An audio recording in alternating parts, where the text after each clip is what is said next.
রাসূল সাল্লাল্লাহু আলাইহি সাল্লাম মসজিদের দিকে তাকায়া দেখে মসজিদের বারান্দায় রোজাদার এক ব্যক্তি ক্লান্ত শ্রান্ত শরীর নিয়ে মনে করেন রাতের বেলা ঘুমায় রয়েছে।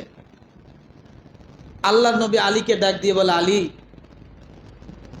ওই যে লোকটা ঘুমায় রয়েছে একটু ডাক দাও তো, দিয়ে বলো উজু করে এসে নামাজে ইবাদতে দাঁড়াইতে। সুবহানাল্লাহ বলে। আলী রাদিয়াল্লাহু তাআলা যায় আর বলে যে, আচ্ছা, লোকটা মসজিদের বারান্দায় শুয়ে আছে, নবী দেখলো, উনি তো নিজেই লোকটাকে ডাক দিতে পারতো, আমাকে দিয়ে কেন ডাক দেওয়াচ্ছে? উনি আর তখন কোনো প্রশ্ন না করে মনের খটকা নিয়ে যায় লোকটাকে ডাকে তুলতেছে, ভাই ওঠো, আজকে আমলে দাঁড়াও, নামাজে দাঁড়াও, আজকের রাতটা অনেক দামি। এই কথা যখন বলছেন, লোকটাকে ডাক দিয়ে এসে রসুলের কাছে এসে বলছি, ইয়া রাসূলুল্লাহ, দাঁড়ান। রসুল দাঁড়ায় গেল, বলছে, আপনি বলেন তো, ওই লোকটাকে আপনি দেখেন নাই ঘুমাইতেছে? বলে, হ্যাঁ। যত ভালো কাজ সব তো আপনি আগে আগে করেন। আমরা যখন মাটি খনন করি আপনি তখন বসে থাকেন না, পেটে পাথর বেঁধে হলেও মাটি খনন করছেন। করছে কি করে নাই? করছেন। আপনি তখন নবী হয়ে বসে থাকেন না, আপনিও মাটি খনন করছেন। সে কাজটাও আপনি করেছেন, আগে শুরু করেছেন। তো এই যে লোকটা যে ঘুমায় রয়েছে, আপনি আমাকে দিয়ে কষ্ট করে ডাক দেওয়াইলেন কেন? আপনি ডাকলেন না কেন? এ জবাব আপনি দেন। আল্লাহর নবী ডাক দিয়ে বলেন, আলী রে, ওই লোকটা ঘুমিয়ে রয়েছে, আমি রসুল যদি ডাক দেই, তারপরেও যদি লোকটা অলসতা করে বা ঘুমের কারণে যদি আমার ডাকের পরে না ওঠে, তাই লোকটার ইমানের সমস্যা হবে, বিশাল বড় গুনাহ হবে। কারণ আমি রসুলের কথা সে কি করলো? অমান্য করার কারণে সে আসামি হয়ে যাবে।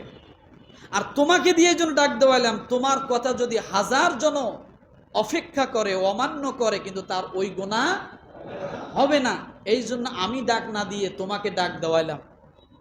এবার কথা হলো, রসুল কেন ওই ব্যক্তিকে ডাক দেওয়াইলেন? আর কোন রাত্রে ডাক দিলেন? যে রাতটাতে আমল করতে বললে, নিশ্চয় তাহলে সে রাতটা কিছুটা ধারণা ছিল যে এই রাতটা কি শবে কদর। কথা ঠিক কিনা আমার ভাইয়েরা? শবে কদর কোন দিন এটা একটু জানা দরকার। কথা ঠিক না?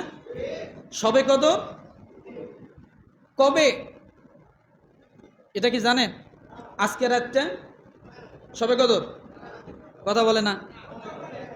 আমি বলবো না সাহাবীর মুখ থেকে শুনবেন? সাহাবীর মুখ থেকে শুনবেন। এই যে আমরা 27 রাত্রি আজকে যে আমরা এখানে আসছি, সোয়াবের আশায় আসি নাই? মাফের আশায় আসছি না? এই 87 রাত্রিটা আসলো কোথার থেকে? হাওয়ায় উড়ে আসলো? নো। এই 87 রাতটা কোথার থেকে আসলো? দলিলে আছে না নাই? আব্দুল্লাহ ইবনে মাসউদ রাদিয়াল্লাহু তাআলা আনহু থেকে বর্ণিত, তিনি বলেন, যে ব্যক্তি সারা বছর রাত জেগে সালাত আদায় করবে, সে কদরের রাত প্রাপ্ত হয়ে যাবে। আব্দুল্লাহ ইবনে মাসউদ কি বলেছে? যে ব্যক্তি সারা বছর কি করবে? ইবাদত করবে, রাতের বেলা সে কি পাবে? শবে কদর পাবে। এই কথা যখন উবাই ইবনে কাব রাদিয়াল্লাহু তাআলা আনহু, যিনি ছিলেন কোরআনের হাফেজ, কি ছিলেন? যাকে দিয়া আল্লাহর নবীর সাহাবী হযরত উমর রাদিয়াল্লাহু তাআলা আনহু 20 তারাবি, 20 রাকাত তারাবি, খতমে কোরআন তারাবি যার দ্বারা পরিচালিত করেছেন, যিনি খতমে কোরআন তারাবির ইমাম ছিলেন, তার নাম হলো উবাই ইবনে কাব। সর্বপ্রথম তারাবি নামাজের ইমামতি করেছেন সাহাবায়ে কেরামকে নিয়ে। কে? উবাই ইবনে কাব রাদিয়াল্লাহু তাআলা আনহু। নামটা মনে থাকবে? যখন আব্দুল্লাহ ইবনে মাসউদ রাদিয়াল্লাহু তাআলা আনহু বললেন, সারা বছর যে ব্যক্তি রাত জেগে ইবাদত করবে অথবা রাতের বেলা আমল করবে, সে শবে কদর পাবে। এই কথা যখন উবাই ইবনে কাব রাদিয়াল্লাহু তাআলা আনহুর কানের মধ্যে গেল, যাওয়ার সঙ্গে সঙ্গে উবাই ইবনে কাব রাদিয়াল্লাহু তাআলা আনহু বললেন যে, যিনি আল্লাহ ছাড়া আর কোনো ইলা নেই, সে মহান আল্লাহর কসম। কার কসম কাটলেন? কে কসম কাটতেছেন? উবাই ইবনে কাব। আল্লাহর কসম, একজন সাহাবী কখন কসম করে ভালো করে বুঝুন রে মুসলমান। আল্লাহর কসম করে বললেন, আল্লাহর কসম নিশ্চিতভাবে লাইলাতুল কদর হলো রমজান মাসে। সারা বছর কখন? এই কথা বলার জন্য কি করলেন? এক নাম্বার মনে রাখুন। এরপরে উবাই ইবনে কাব তিনি আবার বললেন, আল্লাহর কসম কোন রাত্রি লাইলাতুল কদরের রাত তাও আমি জানি। সুবহানাল্লাহ বলেন, আরো আসতে বলেন। কদরের রাত কোন রাত এটা কে জানে? উবাই ইবনে কাব নবীর সাহাবী, কথা ঠিক কিনা? উবাই ইবনে কাব বলেন, আমি জানি কোন রাত হলো শবে কদর। সেটি হলো এই রাত যে রাতে নবী সাল্লাল্লাহু আলাইহি সাল্লাম আমাদেরকে নামাজে দাঁড়াইতে বলেছেন, নামাজে পড়তে আদেশ করেছেন। 27 রমজান তারিখে সকালের পূর্বে যে রাত, ওই রাতটাই হলো শবে কদর। 27 রমজান কবে? কালকে। ওই সকালের আগের রাত কোনটা? আজকে। এই কথা বলতে যে কি করেছেন? কসম করেছেন, আল্লাহর কসম 27 যে রাতটা আছে এই রাতটাই হলো শবে কদর। এটা কোন জায়গার হাদিস? মুসলিম শরীফের হাদিস, হাদিস নাম্বার 1670। কত? 1670 নাম্বার হাদিসে উবাই ইবনে কাব কসম করে বলেন, আল্লাহর কসম রসুল আমাদেরকে যে রাত্রে নামাজে দাঁড়াইতে বলেছেন সেই রাতটা ছিল 87 রাত্রি। কথাটা বুঝাইতে পারছি?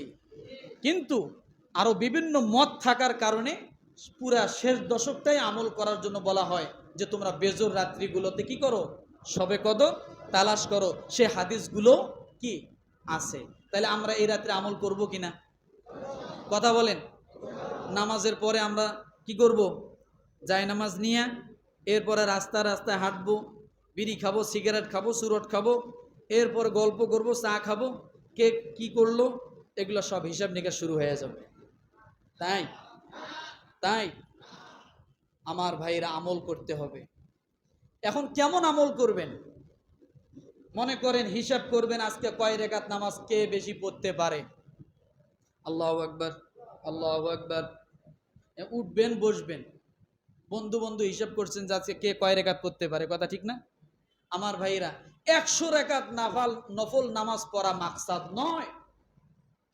আপনি 2 রাকাত পড়ুন, কিন্তু 100 রাকাত নামাজ পড়তে যে সময় লাগবে ওই সময় ধরে আপনি যদি 2 রাকাত নামাজ পড়েন তাহলেই তো আপনি 1000 মাস রাত দিন দাঁড়িয়ে থেকে নফল নামাজ পড়ার থেকে উত্তম সব পেয়ে যাচ্ছেন। তাহলে নামাজের মধ্যে কি করতে হবে? ওজন বাড়াইতে হবে। লম্বা লম্বা কেরাত, লম্বা লম্বা সূরা, এগুলো লম্বা লম্বা করতে হবে। রুকুটা যেন লম্বা হয়, সিজদা যেন লম্বা হয়।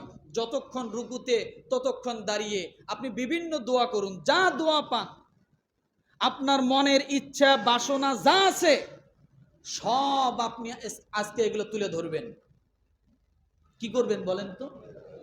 স্পেশাল ভাবে 2 রাকাত নামাজ পড়বেন আপনার জীবনের যে কষ্টগুলো আছে সেগুলোর জন্য।